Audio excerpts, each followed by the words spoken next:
Hello, friends. Robert Bevan here, author of the Caverns and Creatures series of comedy, fantasy novels, and short stories. With me is Sam West, and today we're talking about the spell Summon Draconic Spirit. This is another spell that is for druids, sorcerers, and wizards. This is a druid spell? I think so. Today I learned. Yeah, it is. You're right. Yes. All right. Uh, Fifth level conjuration. Fifth What do level we got? conjuration spell. Okay, this takes an action to cast 60-foot range. You need a 500 gold piece image of a dragon. It doesn't consume it or anything, you just need that.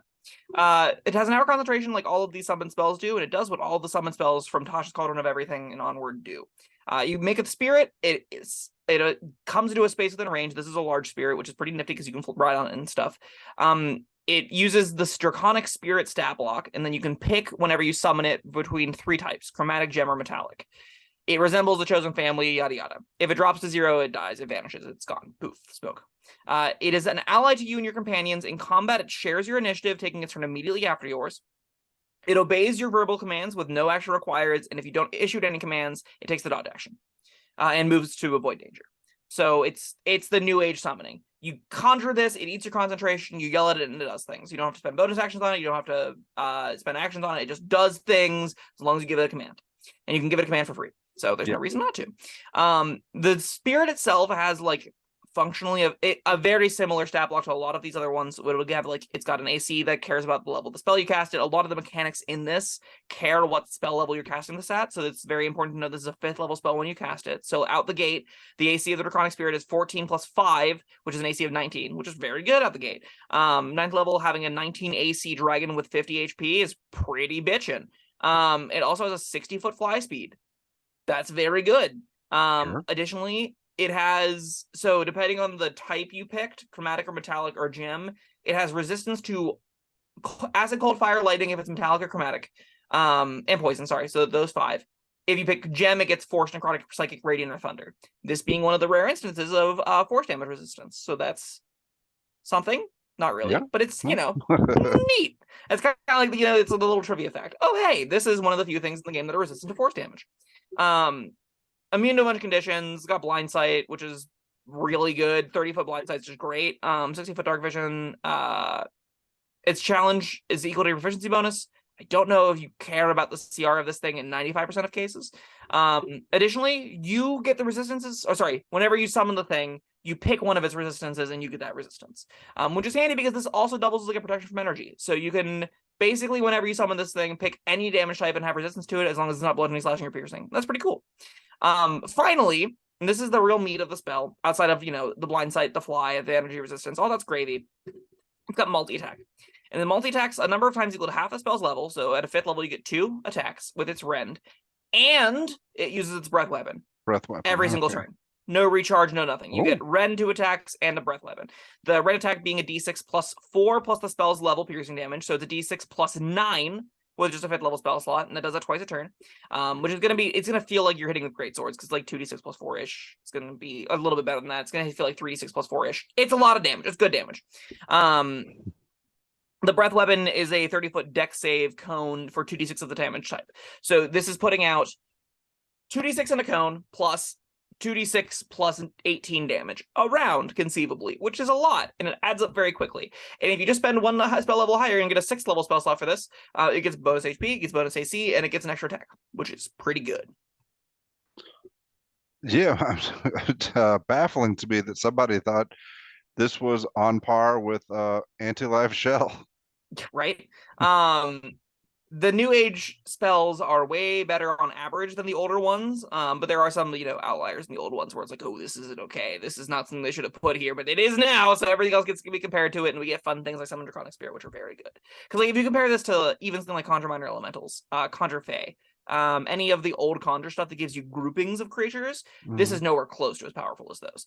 This is a single big I shouldn't say that. This is a single big entity that is useful. This is very fair summoning magic in that you get one thing that does one very fixed amount of damage, as opposed to 32 methods that each do 44 damage, which, scales very quickly. You hit very quickly for lots of damage. It's very spooky. This is just, it's fair. You get multi-attacks, you get a better fighter, you're happy with that. I joke a lot of internally with friends about like, oh yeah, the summon spells just give you better fighters because this gives you 3 attacks a turn for around a good chunk better than what the fighters' melee attacks are doing, and a breath weapon, and a fly speed, and damage resistances, and it has a laundry list of things when fighters are getting like indomitable, and they're just sad. So yeah, what do you think about it, Bob? Summon Dragon Spirit, does this fulfill your dragon summoning urges? Yeah, that's so much to take in. Yeah. Yeah, 5th level. This is a pretty good one, I think. I don't know what else to say about it. I mean, let's compare it to the conjuring spells, like the all the methods you were talking about. All right, yeah, a lot of one kind of smaller creature can be powerful, but I mean, they're also if your opponent has an area of effect spell, you can wipe them out pretty quickly too. The dragon, takes a little bit more of a beating. Sure. The dragon It's head. got the. I'm sorry. No, go for it. I know. I was just gonna say, it's got the armor class, like you said, out of the gate. Was it a 19 out of the gate? Is that what you Yep. said? And Correct. and that goes higher if you cast this at higher levels. Gets +1 for every spell level above 5th. That's so. Are you casting this at 9th level as a No. 9th level spell? No. You're casting I think you're not casting this past 6th level. I'm pretty sure 6th Oh, level is as good as this spell gets because it gives you the 3rd attack. 8th level, I mean, there are some stinker 8th level spell slots, and this is if you're going to be casting upper level spells, you're not going to be that upset. You'll never be upset to have a big scary dragon. I just don't think like a bonus 30 HP and a 2 or 3 AC is worth an 8th level spell slot where this is basically as good as a 6th level spell slot. all right. Well, now does that include druids? Because Yes, sorcerers and wizards have because pretty much the druids same. get Yes. good conjuration effects. Yeah. Druids Okay. have pretty solid summoning magic opportunities. And if you're ever like, while you said, oh, but area of effect damage kills a lot of the things, area of effect isn't often going to hit the 64 owls that you conjured. And the 64 owls that you've conjured are going to cause a lot of damage. 64. This is ridiculous. So yeah, like if we're talking about like upper tier casting conjuration magic, the conjure spells they scale like exponentially. So like I'll pull up, hold on, conjure animals. That's an easy example, right? Conjure animals gives you a bunch of low CR beasts. If you ever get to pick, you pick giant owls, and the game gets cracked in half because you got a bunch of super fast flybying D6 attacks every turn. So because you start with 8 for a 3rd level spell slot, and then as you upcast it, you get additionally more of them. So at you get 16 with a 5th level spell slot, you get 24 with a 7th level spell slot, or you get 48 with a 9th level spell slot. And 48 owls is going to be able to do things that a dragon just can't. 48 giant owls is going to be able to interact with the world on a fundamentally different axis than this summoning spell can. It isn't good for the game to summon 48 owls. It's not good for like the maintenance of it just becomes a gargantuan headache. So much of the old conjuration effects were really powerful and really busted and really volatile because you could just be like, all right, do we have the initiative? Great. Just slam down, 24 bears, kill the big bad in one turn with a series of attack rolls from said bears, and the encounter is over. If the encounter isn't over, they circle of death and then your spell goes away. And like, that isn't particularly as engaging as having a big dragon buddy for your fight that gives you some dynamic, that gives you an extra party member that you can interact with and do some more fun things with. The difference in like practical use cases is fairly stark in that this is going to be a consistent ally. Like if you ever heard me talk about the animate objects, I think that very clearly shows the difference in these kinds of features. I said there's almost no reason to ever do large objects. Oh, like ever. yeah, like if you got like 12 forks versus one armoire or something, yeah. Yep, correct. Because you would bunch out the 12 attacks that do a good chunk of damage each, that scale way better in multiples, that will crit more, that will have bigger impacts on the world. And this functions in the same field, except some of the creatures have more abilities than silverware do. And this is the kind of thing where this new summon spell says that is unfair, that is difficult to manage, people don't want to mess with that. Let's give them what they want, let them summon the dragon they want to summon, but it's just one. and it will still be powerful because it's free actions. It's still hitting things. It's still soaking damage and giving a nice chunky AC. It is going to be good at protecting you and do all the other things you want your summoning match to do, just in a nice manageable chunk. This particular manageable chunk gets 3 attacks a turn at base level. It goes up to 4 whenever you get the 6th level cast in, and you are pretty happy with that.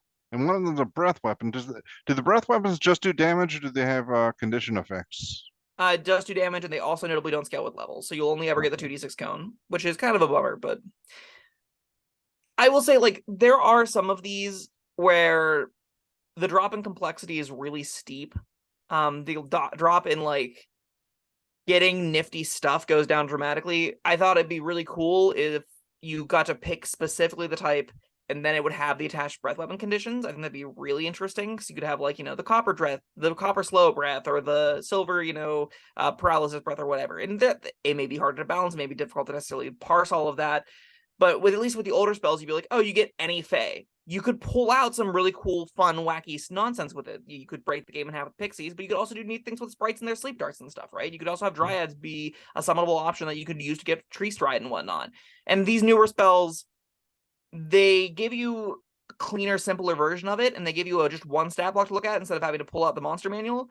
But you do lose a lot of the fun individuality of it. You do lose, like, you're not really summoning a copper dragon. You're not really summoning a red dragon. You're summoning a red dragon that also is resistant to all the other damage types. You're summoning, a black dragon that's also resistant to all the other damage types. You're not getting any of the differences or meaningfully cooler things about them. And that's... Well, it's a 5th level spell. You're not summoning real dragons. Yeah, you're summoning Dragon Spirit. But, like, you're supposed to feel like you're summoning real dragons. Like, Summon Beast makes you supposed to feel like you're summoning a beast of a specific kind. You kind of, like, get to flavor it however you'd like. And then they just use the stat blocks. I'm more okay with it with Summon Beast because most of the stat blocks for the beasts are interchangeable anyway. But, like, with something this iconic, I would like to have seen this be, you get, like, functionally a young dragon. I think that would have been neat. I mean, do they have spells later that you can do that? Nope. No. Oh, well, that is unfortunate. Yeah. But that's nitpicking. This is still very good. Oh, yeah. Man, it feels like we could talk for hours about this, with the different nuances of all the things this spell does. Fly speed, blind sight, varying resistances, shared resistances. Like, it does a lot of things. But we don't have hours. No. So, yeah, I guess we'll end with a rating. 4 out of 5. This is a great spell. I think almost every single summon spell deserves at least a 4 out of 5, just because you get a companion that will do things for free, and that is powerful. They have really long durations. I was surprised it wasn't a 5. I'm giving it a 5. It's just for a 5th level spell, this feels pretty powerful. It is. It's not the conjuration powerful. It's not the way, like, Find Familiar warps the game powerful. I don't think as a DM you have to rethink how you shape every encounter knowing this exists. It kind of will feel like a little baby party member that you can get to go away with by breaking concentration, where, like, Conjure Minor Elementals gets to be a 5 because holy fuck does that engage on the world in, like, 30 different ways. Like, Mud Method's doing a whole bunch of different cool stuff, the billions of attack rolls, different breath weapons, all the different breath weapons doing different things. The complexity of it gives you just this huge toolbox to mess around with. With the summoning spells, the toolbox is much more narrow. You get a very clear lane of, you get one buddy that is these things, and there's some amount of utility in there, but it's not the same as having 8 summoned companions levels of game warping. It doesn't make every encounter go, oh god, what are the methods doing? With this one, it's, there's a dragon. Well, I do agree with that. I think this is very good. And then, if there were 6 stars, I'd give those other spells the 6. Gotcha. But, I think this is good enough for me to give it a 5. Fair enough. All right. Well, that was Summon Draconic Spirit. Thank you, Sam, and thank you, everyone, for joining us. We'll see you next time. Bye-bye. Thank you for watching. If you found this helpful, informative, or entertaining, I'd really appreciate it if you hit the like button below. You needn't smash it. A gentle tap will suffice. If you want to see more videos like this, subscribe to the channel. And make sure you check out the links in the description, where you'll find my Caverns Creatures series of comedy fantasy novels, Sam's full review of the spell, and other fun things.